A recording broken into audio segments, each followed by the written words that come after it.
Good morning बच्चों। Top 10 की series में आपका स्वागत है। जैसे कि आपको पता है क्लास 10 एनसीईआरटी मैथ चल रही है, तो आपको हमने आपसे कहा था कि एक श्रृंखला चल रही है 10-10 की क्वेश्चन की। तो अब आप देखेंगे आज जो है प्रैक्टिस सेट नंबर 5 है। यदि इसके पहले practice set number 1, practice set number 2, 3, 4 ना देखे हों तो उसको आप देख लीजिए, क्योंकि ये यूपी बोर्ड की परीक्षा में बहुत ही बार क्वेश्चन पूछे गए हैं। तो इस टाइप के क्वेश्चन पूछे जाते हैं जो बोर्ड की परीक्षा में आए हैं, वही क्वेश्चन है। ये संभावना है ये भी क्वेश्चन आपके बोर्ड की परीक्षा में आ सकते हैं। तो चलिए ठीक है, देखते हैं क्वेश्चन नंबर 1 क्वेश्चन नंबर 2 को कैसे सॉल्व करेंगे। अगर आप क्वेश्चन नंबर प्रैक्टिस सेट 1 को और 2 को आप देखे होंगे, तो धीरे धीरे आप जब प्रैक्टिस सेट 1, 2, 3 को सॉल्व करेंगे तो बाकी आने वाली प्रैक्टिस सेट जो है क्वेश्चन तो वही नहीं रहेंगे, लेकिन फार्मूले उसमें वही लगते रहेंगे। क्वेश्चन की अदर चेंज रहेगी लेकिन फार्मूला वही रहेगा, नियम वही रहेगा। सॉल्व भी आप वैसे करेंगे। पहले आप 2-3 प्रैक्टिस सेट आप देख देख कर सॉल्व करिए, उसके बाद स्वतः आप लगाने का प्रयास करिए। तो जैसे आप देख रहे हैं 1 minus sine square theta upon 1 plus, यहाँ लिखा गया है 1 माइनस साइन स्क्वायर 90 अंश अपॉन 1 प्लस साइन स्क्वायर 90 अंश। कल आपने इसी क्वेश्चन को 10 में देखा था। ये जो है यूपी बोर्ड की परीक्षा में पूछा गया था 2017 में। अब उसके बाद 2019 में आपसे पूछा गया था ये वाला क्वेश्चन। तो आप इसको जानते रहिए कि इस टाइप के क्वेश्चन को कैसे आपको सॉल्व करना है। तो चलिए यहाँ ध्यान देते हैं क्या लिखा गया, 1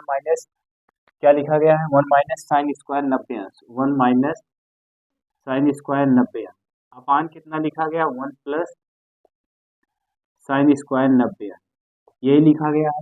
अब इसको आप कैसे सॉल्व करेंगे, आपको पता होगा साइन 90 अंश की वैल्यू कितनी होती है। साइन 90 अंश आप जानते हैं, साइन 90 अंश का मान 1 होता है। तो यहाँ आप क्या लिखेंगे 1 माइनस 90 अंश का मान 1 होता है, यहाँ स्क्वायर में दिया गया है, साइन स्क्वायर है तो 1 का आप स्क्वायर करेंगे तो समझ रहे हैं आप 1 ही होगा, बटे 1 प्लस साइन 90 अंश है, 90 अंश का मान आपका क्या होता है 1 होता है, यहाँ वर्ग लगा इसलिए वर्ग लगाए। तो यहाँ अब आप नीचे सॉल्व करेंगे 1 माइनस, ये बुरे 1 2 बार करेंगे तो आपको पता है 1 ही होगा। तो यहाँ आप कितना लिखेंगे 1, नीचे कितना दिया गया 1 प्लस 1 लिखेंगे, ये आपका कैंसिल हो गया, 1 1 ऊपर कैंसिल हो गया, 1 प्लस में है 1 माइनस में है कैंसिल हो गया, तो 0 अपान कितना आ गया आप लिखेंगे 2। तो अगर 0 में यदि आप भाग करेंगे तो आपका आंसर कितना प्राप्त होगा 0 प्राप्त होगा, यही आपका हो गया। तो इस टाइप के क्वेश्चन को आपको ऐसे ही सॉल्व करना है। चलिए आगे देखते हैं अगला क्वेश्चन, क्वेश्चन नंबर 2 में चलते हैं। क्वेश्चन नंबर 2 में आपसे कह रहा है बहुपद दिया गया 3x स्क्वायर माइनस 9x और उसके बाद +2 के मूलों का योगफल और गुणनफल की बात कर रहा है। तो आपको पता होगा मूलों का योगफल और गुणनफल कैसे निकाला जाता है। आपको हमने चर्चा किया था मूलों का योगफल होता है अल्फा प्लस बीटा बराबर माइनस बी बाई ए, और गुणनफल क्या होता है अल्फा इंटू बीटा बराबर सी बाई ए होता है। तो अब आप यहाँ ए और बी सी है क्या, तो चलिए पहले मैं इस समीकरण को यहाँ जो दिया गया है बहुपद लिख देता हूँ। कितना दिया गया 3x स्क्वायर प्लस कितना दिया माइनस है, यहाँ माइनस कितना लिखा गया है, यहाँ आप लिखेंगे 3x स्क्वायर माइनस कितना लिखा गया 9x प्लस 2, यही है। अब यदि आपसे हम पूछते हैं इसमें ए क्या है बी क्या है सी क्या है, तो आप जानते हैं इसको पढ़ाते समय हमने आपको एक एक स्टेप एक एक क्वेश्चन के बारे में आपसे बताया था। यहाँ आप क्या लिख सकते हैं ax square plus B X plus C, यही तो लिख सकते हैं। यदि यहाँ से a की वैल्यू पूछेंगे तो आप a की वैल्यू कितना बताएंगे 3। यदि यहाँ से b की वैल्यू पूछेंगे तो ये देखिए b बराबर कितना लिखेंगे, तुलना कर लेते हैं b बराबर -9, ये c है तो c का मान कितना होगा c बराबर 2 लिखेंगे। यहाँ तक आपको सारी चीजें समझ में आ गई। अब इसमें रही बात मूल, मूल आप क्या होते हैं, एक मूल आप मान लीजिए अल्फा, माना मूल क्या है, माना मूल, मूल क्या लिखेंगे, एक मूल अल्फा मान लेते हैं, दूसरा मूल क्या मान लेते हैं बीटा। अब मूलों का योगफल कह रहा है यानी अल्फा प्लस बीटा, तो इसको आप लिखेंगे अल्फा प्लस बीटा यानी मूलों का योगफल बराबर लिखेंगे माइनस बी बाई ए। तो यहाँ पुनः लिखेंगे मूलों का योगफल अल्फा प्लस बीटा बराबर क्या लिखेंगे। अब यहाँ ध्यान देने की बात है, यहाँ माइनस बी लिखा गया है और यहाँ बी की वैल्यू कितनी है, -9 है। तो आप जानते हैं ऋण ऋण क्या हो जाएगा, आपको पता है, माइनस लिखेंगे फिर -9 लिखेंगे, बटे क्या करेंगे, ए है, ए की वैल्यू कितनी है, 3 है। तो यहाँ इसको यदि आप आगे सॉल्व करेंगे, ये ऋण मिला के कितना हो गया, धन, बटे कितना लिखेंगे, 3, 3 एक के 3, 3 त्रिक का 9। ये आपका मूलों का योगफल का आंसर हो गया। अब इसमें पूछ रहा है इसका गुणनफल क्या होता है। इसमें दो चीजें पूछा है, मूलों का योगफल और गुणनफल ज्ञात कीजिए। तो आप जानते हैं अल्फा इंटू बीटा बराबर होता है सी बाई ए। तो यहाँ लिखेंगे अल्फा इंटू बीटा बराबर सी की वैल्यू कितनी है, आप बताएंगे। देखिए हमने सारी चीजें लिख दिया, इसको ए कहते हैं, इसको बी कहते हैं, इसको सी कहते हैं, हमने तुलना करके आपको निकाला यहाँ से। इसको आप 1 बना लीजिए, इसको 2 बना लीजिए, इसको इसकी तुलना कर दीजिए, बस आपका हो गया। अब यहाँ आप देखेंगे ध्यान से, सी की वैल्यू कितनी है, आप बताएंगे सी की वैल्यू 2 है। और उसके बाद ए की वैल्यू कितनी है, ए की वैल्यू आपने तुलना किया 3 है। ये आपका हो गया आंसर, यानी योगफल आपका 3 आ गया और गुणनफल आपका क्या आ गया, आप बताएंगे 2/3 आ गया। यही आपका आंसर हो गया। चलिए आगे चलते हैं, क्वेश्चन को आगे सॉल्व करते हैं। यदि प्रैक्टिस सेट नंबर 1, 2, 3 को नहीं देखे हैं तो उसको देखिए, इस टाइप के क्वेश्चन भी सॉल्व हुए हैं। बस थोड़ा सा चेंज ये है कि उसमें कोई आदत दूसरी थी, यहाँ आदत दूसरी है। चलिए चलते हैं। यदि आप चैप्टर को नहीं पढ़े हुए हैं, प्रैक्टिस सेट हम जितना करा रहे हैं, एक एक प्रैक्टिस सेट को आप डेली देखते चलेंगे तो उम्मीद है सारे क्वेश्चन आपको समझ में आते रहेंगे। अब आपको बुक पढ़ने की जरूरत नहीं है, आप सिर्फ प्रैक्टिस सेट को ही सॉल्व कर डालिए। हमारे साथ बने रहेंगे तो प्रैक्टिस सेट लगातार 1, 2, 3, 4 ऐसे चलती रहेगी। जितनी भी प्रैक्टिस सेट मैं करा रहा हूँ सारे प्रैक्टिस सेट आप करते चलिए, लिखते चलिए, अभ्यास करते चलेंगे, तो आपको बुक पढ़ने की जरूरत ही नहीं, आपका काम इसी से ही हो जाएगा। चलिए चलते हैं आगे। क्वेश्चन नंबर 1, क्वेश्चन नंबर 2 हो गया, क्वेश्चन नंबर 3 में चलते हैं। यहाँ देखिए कह रहा है द्विघात समीकरण। दो घात समीकरण में क्या दिया गया है, आप लिखेंगे दो घात समीकरण में एक्स स्क्वायर प्लस कितना लिखेंगे, 2x minus P equal to 0। ये दो घात समीकरण है, आप देख रहे हैं। दो घात समीकरण X square plus 2x minus P equal to 0 का एक मूल -2 है। तो p की वैल्यू ज्ञात करने के लिए कह रहा है। तो ऐसी स्थिति में हम इस क्वेश्चन को कैसे सॉल्व करेंगे, बस इस टाइप के जब भी आपको क्वेश्चन मिले, एक क्वेश्चन आज मैं आपको बता रहा हूँ, इसी के आधार पे चाहे जो भी क्वेश्चन आपको मिलेगा आप स्वतः सॉल्व कर ले जाएंगे। तो इस टाइप के क्वेश्चन आपको जब भी मिलेगा तो कह रहा एक मूल कितना है, -2 है। तो यहाँ एक मूल, ये जो मूल दिया गया है यानी x, इसको लिखेंगे x बराबर -2। x बराबर -2 आप देख लीजिए इस समीकरण को संतुष्ट कर रहा है कि नहीं संतुष्ट कर रहा है। संतुष्ट करने का मतलब ये हुआ कि इसी मान को इसमें आप प्रतिस्थापित कर दीजिए। प्रतिस्थापित करने के बाद दाएं तरफ, ये बताइए, ये हमारा दाहिना हाथ है, दाएं तरफ 0 है और इधर ये आपका दिया गया है, तो यही मान इसमें प्रतिस्थापित कर दीजिए दोनों तरफ। अगर यदि 0 आ जा रहा है तो ये संतुष्ट कर रहा है, अन्यथा संतुष्ट नहीं कर रहा है। वही जो वैल्यू आएगी वही p का मान होगा। तो चलिए ठीक है, x बराबर, ये देखिए एक मूल कितना दिया गया है, -2 दिया है। तो अब एक मूल का मतलब ये हुआ यही -2 को x के स्थान पे प्रतिस्थापित करना है। जब प्रतिस्थापित करना है तो x की वैल्यू कितना लिखेंगे, -2 का वर्ग करेंगे, प्लस का निशान लगाएंगे, 2 गुणे x की वैल्यू कितनी है, -2 है, -3 लिखेंगे, इक्वल टू कितना करेंगे, 0। अब भैया आप क्या कर लेंगे, -2 गुणे -2 करना है, तो आपको पता है -2 गुणे -2 करेंगे तो आपको कितना प्राप्त होगा, 4 प्राप्त होगा। और इसका गुणा इसमें करेंगे, किसका गुणा, -2 का गुणा +2 में करेंगे तो कितना हो जाएगा, -4 हो जाएगा। और -p ऐसे लिखेंगे, इक्वल टू 0 करेंगे। यहाँ से ध्यान दीजिएगा, ये +4, ये -4 है, ये +4 है, कैंसिल हो गया। अब अगर यहाँ से हम p बराबर पूछते हैं तो आप बताएंगे p बराबर 0। और यहाँ भैया आपसे पूछा था p का मान कितना होगा, आप बताएंगे p का मान आपको 0 प्राप्त हुआ। तो इस टाइप के क्वेश्चन उम्मीद है आपको जब भी परीक्षा में मिलेगा तो आप ऐसे ही सॉल्व कर दीजिएगा, आपका आंसर प्राप्त हो जाएगा। चलिए आगे चलते हैं। अगले क्वेश्चन को देखते हैं, क्वेश्चन नंबर 4 में देखते हैं। क्वेश्चन नंबर 4 में आपसे क्या कह रहा है, क्वेश्चन नंबर 4 तो आपका बहुत ही easy है। आप यदि अगर आप पढ़ाते समय आपने थोड़ा सा भी ध्यान दिया होगा तो आप क्वेश्चन नंबर 4 को स्वतः सॉल्व कर लेंगे, इसमें कुछ नहीं करना है। क्वेश्चन नंबर 4 में कह रहा है समांतर श्रेणी, ये समांतर श्रेणी दिया गया है 4, 10, 16, 22 डैश डैश में सर्वांतर ज्ञात कीजिए। तो सर्वांतर कैसे निकालते हैं, आपको पता है सर्वांतर निकालने के लिए दूसरे पद में से पहले पद को घटा देते हैं, वही सर्वांतर होता है। और सर्वांतर को किससे व्यक्त करते हैं, आपको पता है सर्वांतर को डी से व्यक्त करते हैं। तो चलिए ठीक है, यहाँ देखते हैं कितना लिखा गया है। यहाँ आपको लिखा गया कितना दिया गया, 4 दिया गया है, 10 दिया गया है, ये आपका डैश डैश दे दिया। अब इसके बाद आपको क्या करना है, कुछ नहीं करना है। यदि अगर यहाँ से मैं पूछूं पहला पद क्या है, तो यहाँ लिखेंगे a1 बराबर 4 है। दूसरा पद a2 पूछूंगा तो आप 10 बताएंगे, और तीसरा पद आपसे पूछूंगा a3 पूछूंगा तो आप 16 बताएंगे, और चौथा पद आपसे पूछूंगा तो आप 22 बताएंगे। अब आपको देखना है कि ये समांतर श्रेणी में है, तो ये तो पहले ही लिख दिया है कि ये समांतर श्रेणी में है। कैसे समांतर श्रेणी में है, आप यहाँ से देखेंगे, कह रहा है ये समांतर श्रेणी में है, तो सर्वांतर श्रेणी में है। सर्वांतर को किससे व्यक्त करते हैं, आप जानते हैं सर्वांतर को हम व्यक्त करते हैं डी से। सर्वांतर डी बराबर लिखेंगे a2 माइनस a1, ये हो गया।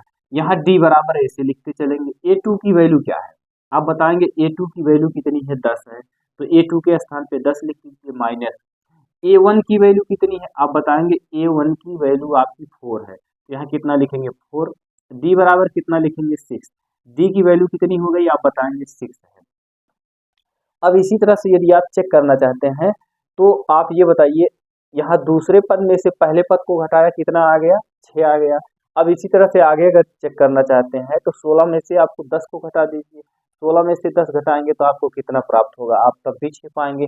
यानी ये सर्वांतर श्रेणी है, सॉरी समांतर श्रेणी है, और इसमें सर्वांतर आपका क्या है, डी पूछा है, यानी सर्वांतर कितना है, 6 है। बस इस टाइप के क्वेश्चन को आपको ऐसे ही सॉल्व करना है और कुछ नहीं करना है।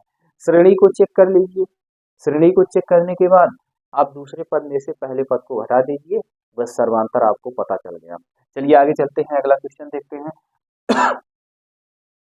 अगले क्वेश्चन में आपसे कह रहा है, क्वेश्चन नंबर 4 में, क्वेश्चन नंबर 4 में आपसे कह रहा है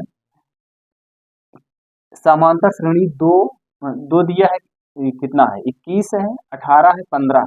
इसमें कह रहा है का 15वां पद ज्ञात कीजिए। 15वां पद कैसे ज्ञात करेंगे, अब इसके पहले हम जब प्रैक्टिस सेट करा रहे थे तो हमने आपसे बताया था कि समांतर श्रेणी का या 10वां पद पूछे, 15वां पद पूछे, तो आप डायरेक्ट चाहे फार्मूला लिखिए चाहे आप डायरेक्ट लिख दीजिए। जैसे 15वां पद कह रहा है तो a + 14d लिख दीजिए, 21वां पद कहेगा a + 20d लिख दीजिए। डायरेक्ट लिखने के बाद आप जो मान वैल्यू दिया गया है, जो वैल्यू दी गई है उसको ले जाके प्रतिस्थापित कर दीजिए। तो प्रतिस्थापित कैसे करेंगे, यहाँ से ध्यान से सुनेंगे, ये आपको दे रहा है 21 दे रहा है, पहले आप लिख लीजिए 21, 18, उसके बाद 15 डैश डैश कह रहा है 15वां पद ज्ञात करिए। यदि यहाँ से आपसे मैं पूछूं कि 15वां पद क्या होता है, तो डायरेक्ट आप लिखेंगे a + 14d, ये हो गया। अब यहाँ a की वैल्यू a बराबर कितना लिखेंगे, आप बताएंगे 21 है। यहाँ से यदि मैं आपसे डी पूछूं तो डी क्या होगा, तो आपको अभी हमने बताया डी कैसे निकाला जाता है, यानी सर्वांतर आप कैसे प्राप्त करते हैं। दूसरे पद में से पहले पद को घटा देते हैं तो सर्वांतर आपको पता चल जाता है। तो सर्वांतर आपको क्या करना है, दूसरा पद क्या है 18 है, पहला पद कितना है 21 है, तो डी बराबर कितना होगा, आप यहाँ घटाएंगे तो कितना आ जाएगा, 18 3 कितना होता है 21 होता है, माइनस कितना आ गया 3 आ गया, ये हो गया। अब रही बात, इसमें आपसे कह रहा है कि इसका 15वां पद ज्ञात कीजिए। 15वां पद आप कैसे ज्ञात करेंगे, तो आप देखिए डायरेक्ट रख दीजिए। डायरेक्ट रखने का मतलब ये हुआ कि यहाँ a की वैल्यू कितनी है 21 रख दीजिए, प्लस 14 गुणे कितना करेंगे -3, यहाँ 2 लिखेंगे, प्लस 14 तिया कितना होगा, आप बताएंगे 14 तिया 42 होगा, ये -42 हो गया। यहाँ कितना लिखेंगे आप, माइनस यहाँ कितना लिखेंगे 2, इसको घटा दीजिए, घटाएंगे तो आपका कितना आ गया -40 आ गया, ये हो गया। अब इसमें आपसे कह रहा था इतने का 15वां पद ज्ञात कीजिए, तो 15वां पद आप कैसे ज्ञात करेंगे, बस आप फार्मूला पे रख दीजिए। ए की इसकी वैल्यू पता चल गई, डी की वैल्यू पता चल गई, एन बराबर आप कितना रखेंगे 15 रखेंगे। आप फार्मूला लगा दीजिए, फार्मूला क्या है आपका, फार्मूला आपका वही है,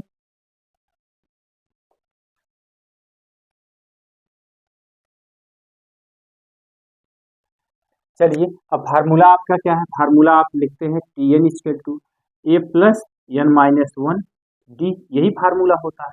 अब यहाँ से a की वैल्यू देखते हैं, a की वैल्यू कितनी दी गई है 21, प्लस एन की वैल्यू कितनी दी गई है, आप बताएंगे एन की वैल्यू 15 है, तो यहाँ 15 लिख दीजिए, -1 लिख दीजिए। डी की वैल्यू कितनी है, डी की वैल्यू -3 बताएंगे। यही चीज तो आप यहाँ डायरेक्ट किए थे। अब यहाँ क्या लिखेंगे, आप लिखेंगे 21 और इसको प्लस का निशान लगाएंगे, इसको घटाएंगे, कितना लिखेंगे 14, गुणे माइनस कितना करेंगे 3, यही तो हो गया। अब यहाँ क्या करेंगे, 14 में और 3 का गुणा करेंगे। अब यहाँ इसको ऐसे लिखते चलिएगा, 21, 14 तिया कितना होगा, आप बताएंगे, 14 तिया 42 होगा। अब इसको आप इसमें घटा दीजिए, घटाएंगे कितना आ जाएगा, 1 हो गया, और यहाँ कितना आ गया 2, माइनस कितना आ गया, इतना आ गया, -21 आ गया। अच्छा ठीक है, यहाँ देखिए एक स्थान पे हम 2 रखे थे, तो यहाँ आपका कितना रखना होगा, 21 21 रखना होगा। तो जब 21 रखेंगे तो 42 में से 21 को घटाएंगे तो -21 आ जाएगा। ये हो गया। चाहे आप इसको इस तरह से लगाइए, डायरेक्ट कर दीजिए, चाहे आप इस सूत्र को लिखिए, पहले सूत्र के लिखने के बाद सारी सारी वैल्यू को प्रतिस्थापित कर दीजिए जो जो दिया गया है, आपका ये आंसर हो गया। कोई दिक्कत नहीं है, आप एक बार क्वेश्चन को समझ जाएंगे तो इस टाइप के क्वेश्चन जो भी मिलेंगे आप उसको सॉल्व कर ले जाएंगे। चलिए ठीक है, आगे चलते हैं। आगे आपको किसी भी प्रकार की कोई असुविधा नहीं होनी चाहिए। अब क्वेश्चन नंबर 6 में चलते हैं। क्वेश्चन नंबर 6 में आपसे कह रहा है 15वां पद ज्ञात कीजिए। कौन सा पद कह रहा है, क्वेश्चन नंबर 15 5 हो गया। क्वेश्चन नंबर 6 में चलते हैं। क्वेश्चन नंबर 6 में आपसे कह रहा है कि बिंदु दी दिया है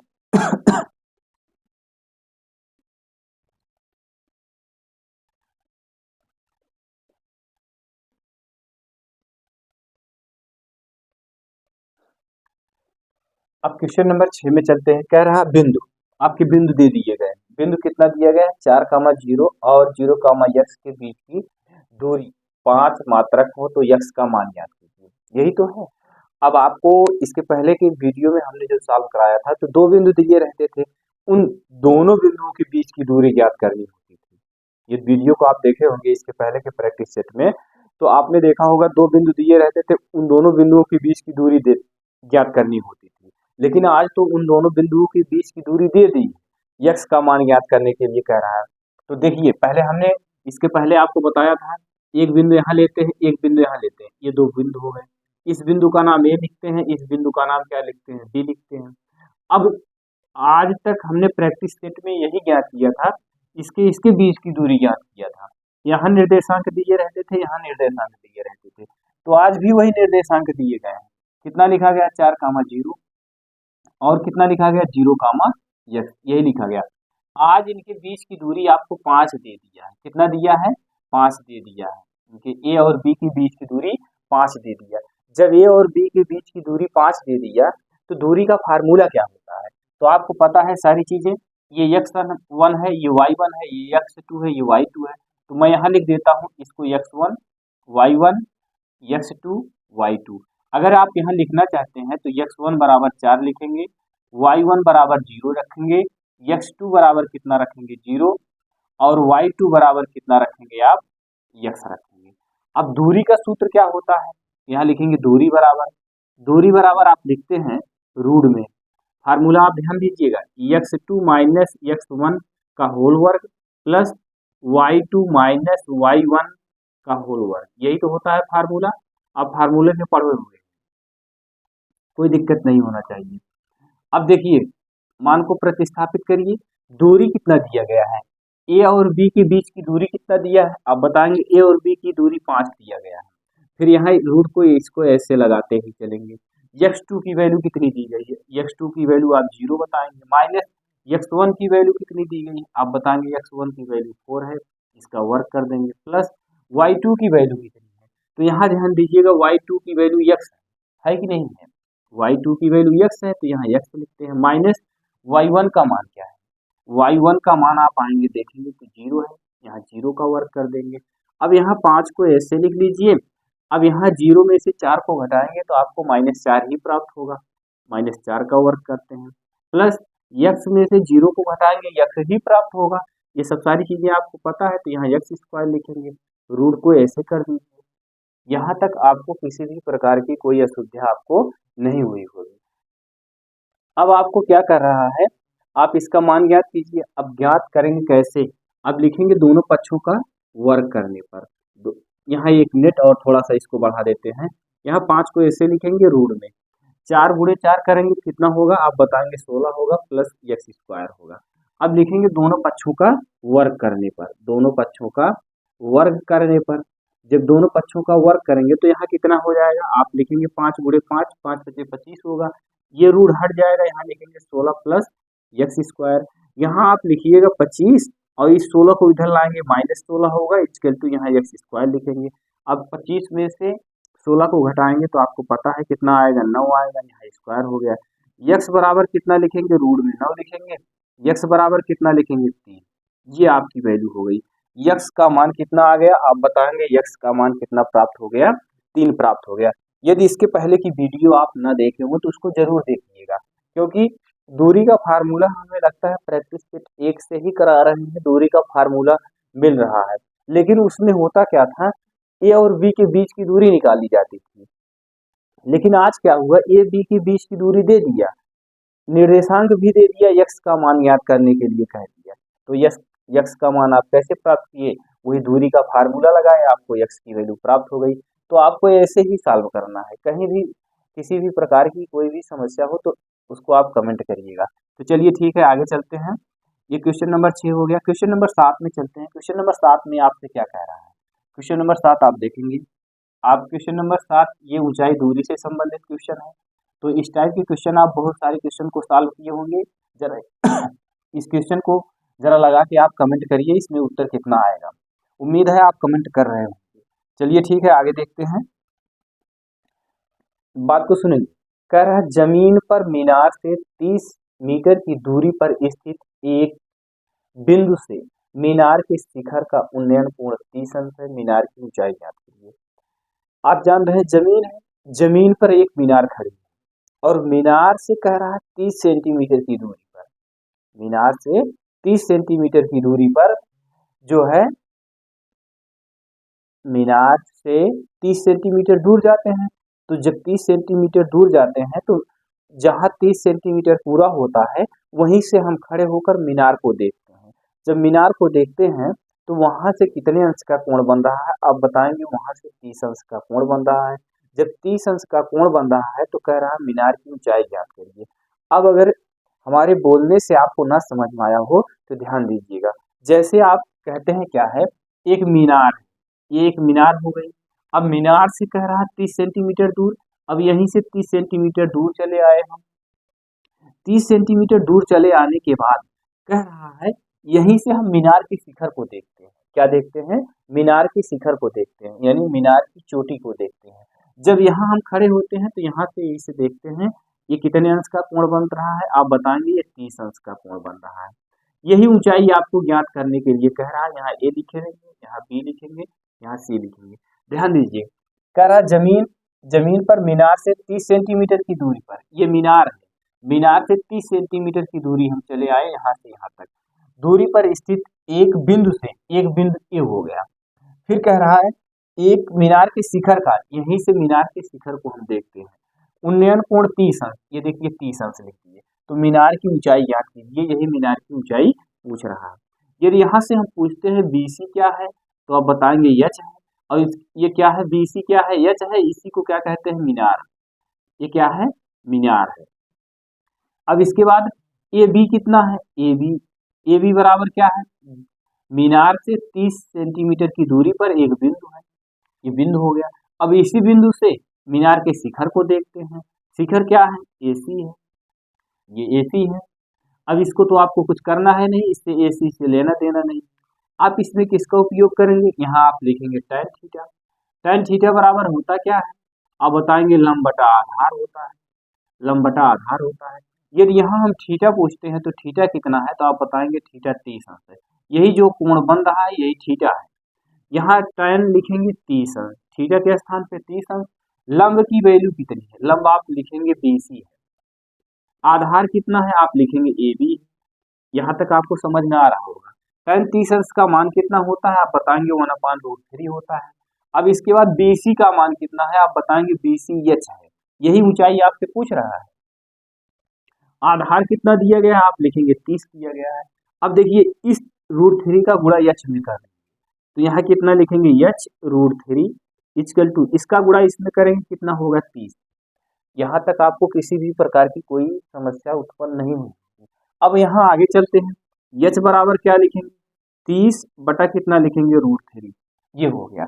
अब यहाँ यच बराबर क्या लिखेंगे, अब परमीकरण कर दीजिए। परमीकरण कैसे किया जाता है, यही √3 जो दिया गया है इसी से ऊपर नीचे गुणा कर दीजिए, जिससे जो संख्या दी गई है, जो अदद दी गई है उसमें कोई परिवर्तन ना हो। ध्यान से सुनेंगे। अब यहाँ क्या करेंगे, √3 से ऊपर नीचे गुणा करते हैं। आप ये बताइए, हम √3 से ऊपर नीचे गुणा किए तो यदि h बराबर 30 बटा √3 था तो क्या कोई परिवर्तन हुआ, आप बताएंगे कोई परिवर्तन नहीं हुआ। कैसे नहीं परिवर्तन हुआ, देखेंगे।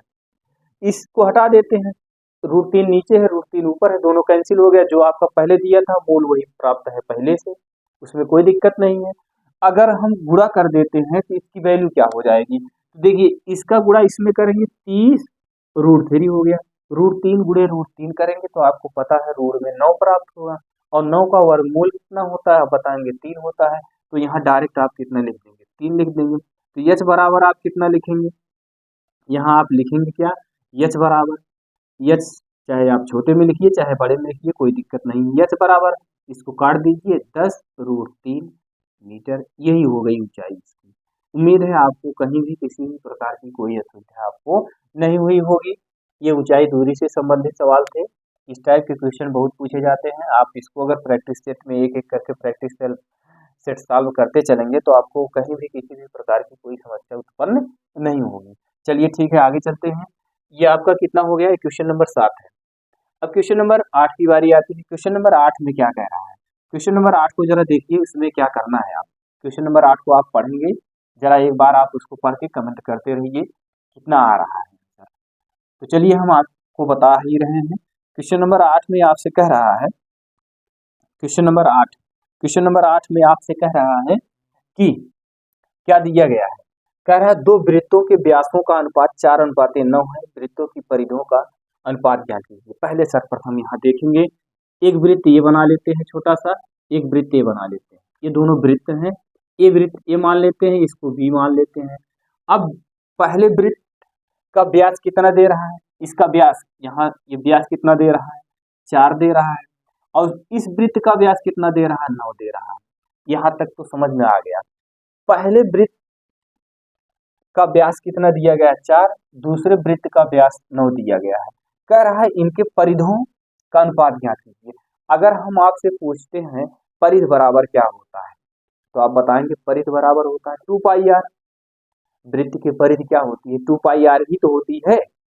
तो आपसे हम पूछते हैं पहले वृत्त की परिधि, यहाँ लिख लीजिए पहले वृत्त की परिधि, पहले वृत्त की परिधि क्या होगी, आप बताएंगे 2πr। ध्यान से सुनेंगे, पहले वृत्त की परिधि कितनी होगी, 2πr होती है। यहां तक तो आप समझ रहे हैं। अब यहां उसके बाद फिर कह रहा है 2πr होता है, और दूसरे वृत्त की परिधि कितना दिया गया है उसको लिख लीजिए। अब यहाँ कहोगे r की वैल्यू हम क्या प्रतिस्थापित करें, तो r की वैल्यू यहां से ये बताइए, पहले वृत्त में इसमें त्रिज्या क्या होगी, यही तो होगी, 2 होगी, ये r1 है। और दूसरे वृत्त में क्या लिखेंगे, 9 बटा कितना लिखेंगे, 2, दूसरे वृत्त की परिधि हो गई। परिधि बराबर होता है 2πr, वृत्त की परिधि 2πr होती है। अब यहाँ लिखेंगे दूसरे वृत्त की परिधि, दूसरे वृत्त की परिधि, दूसरे वृत्त की परिधि क्या लिखेंगे, लिखेंगे 2πr। तो यहाँ लिखेंगे क्या, 2, यहाँ ध्यान दीजिएगा, देखिए इसको आगे सॉल्व कर दे रहे हैं। 2 हो गया, पाई हो गया, r की वैल्यू कितनी है, आप बताएंगे r की वैल्यू 2 है कि नहीं, r की वैल्यू 2 है ना। ये देखिए r की वैल्यू 2 है, ये r1, ये r1 का मतलब पहले वृत्त की त्रिज्या है। तो यहाँ हमने क्या लिख दिया, 2π को ऐसे लिख दिया, r का मान कितना लिखा, 2 लिखा। अब दूसरे वृत्त की परिधि, दूसरे वृत्त की परिधि 2π को ऐसे रहने दीजिए। अब इसमें r2 की वैल्यू कितनी है, r2 की वैल्यू है 9 बटा कितना है, 2 है, यही तो है। यहाँ से इस 2 को कैंसिल कर दीजिए। अब यहाँ ध्यान से सुनेंगे, क्या पहले वृत्त और दूसरे वृत्त की परिधि का अनुपात पूछा है, तो अनुपात क्या लिख सकते हैं, यहाँ लिखेंगे, आप जानते हैं अनुपात को बटे में, बटे को अनुपात में लिखा जा सकता है। तो यहाँ क्या लिखेंगे, लिखेंगे पहले वृत्त की परिधि, पहले वृत्त की परिधि बटे दूसरे वृत्त की परिधि। आप ये बताइए पहले वृत्त की परिधि आप कितना निकालेंगे, यदि इसका गुणा करेंगे इसमें कितना होगा, 2 दूना 4 होगा, यहाँ 4 पाई हो गया। और दूसरे वृत्त की परिधि कितनी, दूसरी वृत्त की परिधि से यहाँ से 2 कैंसिल हुआ कि नहीं। अब ये 9/2 कैसे आया, ये दूसरे वृत्त की त्रिज्या है, दूसरे वृत्त की त्रिज्या है। यहाँ R2 की वैल्यू हमने रख दिया, यहाँ आप R1 लिख सकते हैं, यहाँ आप R2 लिख सकते हैं, कोई दिक्कत नहीं है। R1 लिखने से ये हो गया पहले वृत्त की त्रिज्या है, R2 लिखने से ये हो गया दूसरे वृत्त की त्रिज्या है। अब यहाँ पहले वृत्त की परिधि 4 पाई हो गई और दूसरे वृत्त की परिधि कितनी हो गई, 9 पाई हो गई, ये हो गई। पाई से पाई को डिलीट कर दीजिए। अब इसको आपने क्या लिखा, 4 बटा कितना लिखा, 9। यदि इसको आपको आप जानते हैं जो चीजें अनुपात में दी गई है उसको बटे में लिख सकते हैं, और जो बटे में है उसको अनुपात में लिख सकते हैं। तो यहाँ आप लिख सकते हैं 4:9, यही आपका आंसर हो गया। तो आपको बहुत आसान लगा होगा ये क्वेश्चन, सिर्फ आप वृत्त की परिधि का फार्मूला जानते रहिए।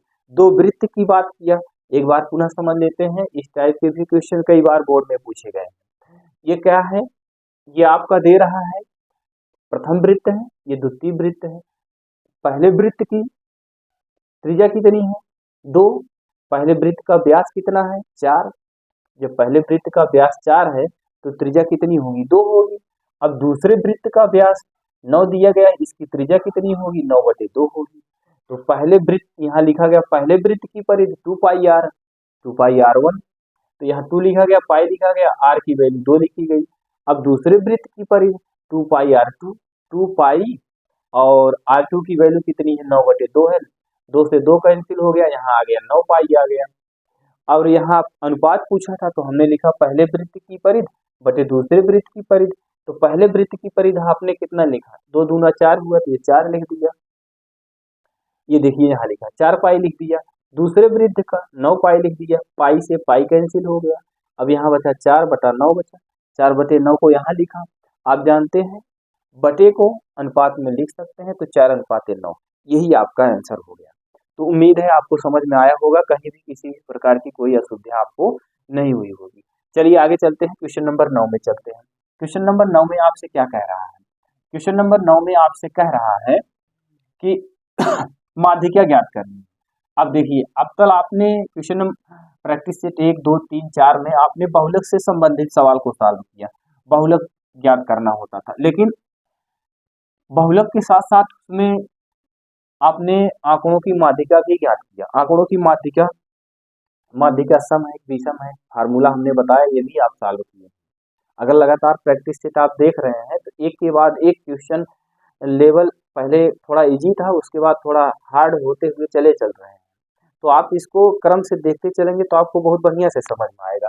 यहाँ देखिए कह रहा है आंकड़ों की कितने दिया गया है, 2 दिया गया है, 8 दिया गया है, 4 दिया गया है, 6 दिया गया है, 5। कह रहा है कि माध्यिका क्या है। अब ध्यान से आपको सुनना है, सुनने का मतलब यह है इसको आप किस क्रम में लिखेंगे, चाहे इसको आप आरोही क्रम में लिखिए, चाहे इसको अवरोही क्रम में लिखिए, चाहे आरोही क्रम में लिखिए। तो चलिए इसको मैं लिख रहा हूं आरोही क्रम में। आरोही क्रम में आपका क्या होगा, बढ़ते क्रम में होगा। पहले सबसे छोटी संख्या क्या लिखेंगे, 2, और उससे बड़ी क्या लिखेंगे, 4, उससे बड़ी क्या लिखेंगे, 5, उससे बड़ी क्या लिखेंगे, 6, उससे बड़ी क्या लिखेंगे, 8। आरोही क्रम में हमने इसको क्या किया, व्यवस्थित कर दिया। अब इसके बाद इसमें आपको क्या करना है, गिनना है। क्या गिनना है, अंक को गिनना है। अंक 1, 2, 3, 4, 5, ये अंक ये बताइए सम है कि विषम है। आप बताएंगे अंक विषम है। 5 कैसी संख्या है, विषम है। तो जब विषम है तो विषम के लिए फार्मूला क्या होता है, विषम के लिए फार्मूला क्या होता है, आप बताएंगे n+1 बटे क्या होता है, 2, यही तो होता है। यहाँ लिखेंगे माध्य क्या, यहाँ संख्या क्या लिखेंगे, विषम है, विषम है। तो n बराबर कितना है, n बराबर आप 5 लिखेंगे। अब ये सूत्र क्या है माध्य क्या का, माध्य क्या आप देख रहे हैं, माध्य क्या, यहाँ चलिए यहाँ लिख देते हैं, यहाँ लिखेंगे माध्य क्या n+1/2 लिखते हैं। अब माध्य क्या ज्ञात करने के लिए कह रहा है n की वैल्यू कितनी है, n की वैल्यू 1 2 3 4 5 गिने हैं, 5 हो गया, यहाँ 5 लिख लीजिए, +1 लिख लीजिए, बटे कितना करेंगे, 2 करेंगे। अब इसके बाद 5 में 1 जोड़ेंगे 6 होगा, बटे 2 होगा, इसको काट दीजिए, 3 हो गया। ये क्या आपका 3 आंसर हो गया। आप बताएंगे नहीं 3 आंसर नहीं है। अब यहाँ आप देखिएगा, इसको गिनेंगे 3 आया है, तो 1 2 3, 3 कौन सा पद पढ़ रहा है, 5 पढ़ रहा है। और वैसे भी माध्यिका आप इधर से गिनेंगे, माध्यिका का मतलब ये होता है जो बीच में हो, तो 1 2 3, तीसरा अंक इधर से भी पढ़ रहा है, 1 2 3, तीसरा अंक इधर से पढ़ रहा है। आपकी माध्यिका कितनी प्राप्त हुई, आप लिखेंगे माध्यिका, माध्यिका कितनी प्राप्त हो गई, आप बताएंगे 5। यही आपका आंसर हो गया। अब इन सब क्वेश्चन को आप सोचेंगे कैसे सॉल्व हो रहा है, ये फार्मूला कहाँ से आया, तो ये सब फार्मूला हम जब पढ़ा रहे थे आपको हमने बताया था। सारी वीडियो को आप जाके अगर देखना चाहते हैं वहां से देखिए, नहीं देखना चाहते हैं तो अब आप जो है प्रैक्टिस सेट 1 2 3 ऐसे क्रम से चलती रही है। आज प्रैक्टिस सेट नंबर आपका 5 है। 5 का मतलब हमने आपको 50 क्वेश्चन करा दिया। 50 क्वेश्चन में आप देखेंगे क्रम से, तो सारे जितने भी सारे क्वेश्चन थे सबका हमने पहले सूत्र लिखा, सूत्र लिखने के बाद एक एक स्टेप आपको बताया, आपको समझ में आ गया होगा। चलिए आगे चलते हैं। आगे यहाँ आपको क्या करना था, माध्यिका ज्ञात करनी थी। अब इसी में समांतर माध्य भी ज्ञात किया जाता है, बहुलक भी ज्ञात किया जाता है। तो समांतर माध्य, बहुलक, ये सब सारी चीजें हो चुकी हैं। तो चलिए ठीक है, आगे चलते हैं, अगला क्वेश्चन देखते हैं। ये क्वेश्चन नंबर कौन सा था, क्वेश्चन नंबर 9 था। अब देखिए, अब आपका आ गया जो है प्रायिकता से संबंधित सवाल। प्रायिकता से संबंधित आप सवाल को सॉल्व किए हैं, और चलिए आज यहाँ भी इसको सॉल्व करते हैं। जरा इसको सॉल्व करके कमेंट करिए कितना आंसर प्राप्त होगा। कह रहा है यदि पी ई इक्वल टू कितना दे रहा है, 0.05 है, तो पी नहीं की प्रायिकता ज्ञात कीजिए। पी नहीं का मतलब ये हुआ घटना ना घटित होने की प्रायिकता। हमने आपसे बताया घटना घटित होने की प्रायिकता प्लस घटना ना घटित होने की प्रायिकता बराबर क्या होता है, 1 होता है। तो अब इसको कैसे लिखते हैं, लिखने का तरीका ये हुआ, अगर पीई इस तरह से लिखा गया है तो इसको पढ़ते हैं हिंदी में, अगर लिखना चाहते हैं तो लिख लीजिए घटना घटित होने की प्रायिकता, और यहाँ लिखेंगे पी ई बार या नाट, तो इसको पढ़ते हैं घटना न घटित होने की प्रायिकता बराबर क्या लिखते हैं, 1। ये सूत्र है आपका, इसको आप ध्यान दीजिएगा। इस टाइप के क्वेश्चन कई बार बोर्ड की परीक्षा में पूछे गए हैं। अब देखिए घटना घटित होने की प्रायिकता आपकी बुक में दी गई है कितना, 0.5, यानी पी ई इक्वल टू कितना दिया है, 0.5, ये हो गया। अब यहाँ आप क्या लिखेंगे, 0.05 प्लस घटना न घटित होने की प्रायिकता। घटना न घटित होने की प्रायिकता यही तो है। यहाँ देखिए ई नहीं की प्रायिकता पूछा है, ई नहीं का मतलब हुआ घटना न घटित होने की प्रायिकता कह रहा है। तो यहाँ क्या लिखेंगे, पी कोष्टक में लिखेंगे ई नॉट इक्वल टू 1। अब घटना न घटित होने की प्रायिकता को लिखेंगे इक्वल टू 1 माइनस 0.05, ये हो गया। पी नॉट इक्वल टू कितना होगा आप बताएंगे, इसको घटा दीजिए। अब घटाएंगे कैसे, 1 लिखेंगे, 0.00 करेंगे, दशमलव के नीचे आप दशमलव लगाइएगा, बाकी 0 के नीचे 0 लिखिएगा। यहाँ से उधार जाएगा, ये बनेगा 10, 10 में से फिर ये इसको उधार देगा, बनेगा 10, 10 में से 5 घटाएंगे 5, यहाँ बचा कितना, यहाँ से उधार गया था, ये बना था 10, 10 में से ये इसको उधार दे दिया तो ये भी 10 बन गया। अब यहाँ बचा 9, यहाँ कितना हो गया 9, 9 में से 0 को घटाएंगे 9 होगा, दशमलव हो गया। ये आपका कितना प्राप्त हो गया, 0.0, यहाँ देखिए 0.95, ये हो गया घटना ना घटित होने की प्रायिकता। तो आप इस टाइप के क्वेश्चन को आपको ऐसे ही सॉल्व करना है, कहीं भी किसी भी प्रकार की कोई असुविधा आपको नहीं होनी चाहिए। तो चलिए ठीक है, देखते हैं। अब देखिए प्रैक्टिस सेट नंबर 5 आपको आज हो चुका है, और आप जानते हैं ये सीरीज कौन सी है? टॉप 10 की सीरीज है। क्रमवाइज जैसे प्रैक्टिस सेट आपकी चलती रहेंगी। अगर कहीं भी किसी भी प्रकार की कोई भी समस्या होगी तो उसको आप कमेंट करिएगा। एक बार चैनल को लाइक शेयर सब्सक्राइब जरूर करें। धन्यवाद।